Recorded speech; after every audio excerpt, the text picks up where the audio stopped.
Alors là, je suis sombre, et alors pour avoir un peu de lumière, je mets la torche du téléphone. Hop, et voilà, comme en studio.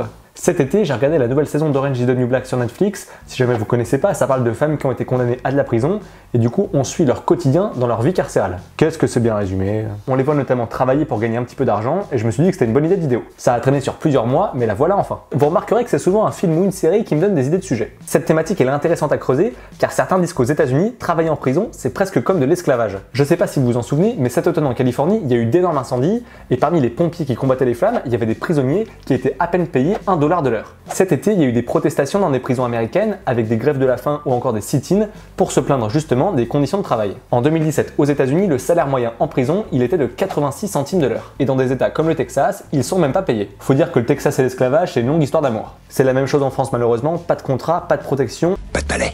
Et on peut travailler le dimanche et les jours fériés. Normalement, les détenus devraient être rémunérés à hauteur de 45% du SMIC, ça fait environ 500 €. Le travail n'est pas obligatoire en prison, mais il pourrait permettre la réinsertion des détenus à leur sortie. Pour cela, il faudrait que les conditions ressemblent au vrai monde du travail. Alors forcément, de moins en moins de personnes décident de trouver un job en prison. On est passé de 46,5% en 2000 à moins de 30% en 2017, selon une étude de l'Institut Montaigne. C'est le directeur de la prison qui décide dans quel secteur le détenu peut travailler. Il peut par exemple faire de la maintenance dans les locaux ou encore faire la cuisine. Mais c'est très mal payé, environ 250 € par mois. Donc on est déjà moins que le 45% du SMIC. Il y a aussi et surtout des entreprises qui ont recours au service des prisonniers, qui sont une main-d'œuvre très bon marché, vous l'aurez compris. Au moins c'est du made in France. Et encore je dis ça pour la blague car ils interviennent sur une petite partie du processus de production. De moins en moins d'entreprises font travailler des prisonniers car ça renvoie une mauvaise image. Il y a notamment l'INA, l'Institut National de l'Audiovisuel, qui utilise des prisonniers pour faire de la restauration d'archives.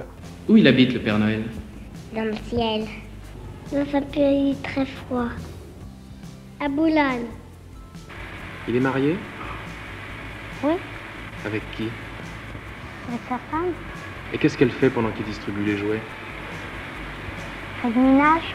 Sinon, c'est souvent des emplois peu qualifiés, comme du conditionnement ou de la manutention. D'ailleurs, des produits que vous achetez en grande surface ont peut-être été emballés en prison. Certains détenus ont raconté qu'on leur a parfois demandé d'effacer et de prolonger la date de péremption sur des boîtes de conserve, ou même qu'on leur a fait reconditionner des produits périmés. Bon appétit bien sûr, et c'est notamment le cas pour des boîtes de chocolat. Je vous dis ça comme ça vous passera l'envie d'en manger pour les fêtes. Moi, ça m'en empêcherait pas. Chocolat, périmé ou pas. On en a fini avec cette vidéo. Comme d'habitude, vous pouvez vous abonner en cliquant par ici. Vous pouvez me rejoindre sur Facebook et sur Twitter, les liens sont dans la barre d'infos.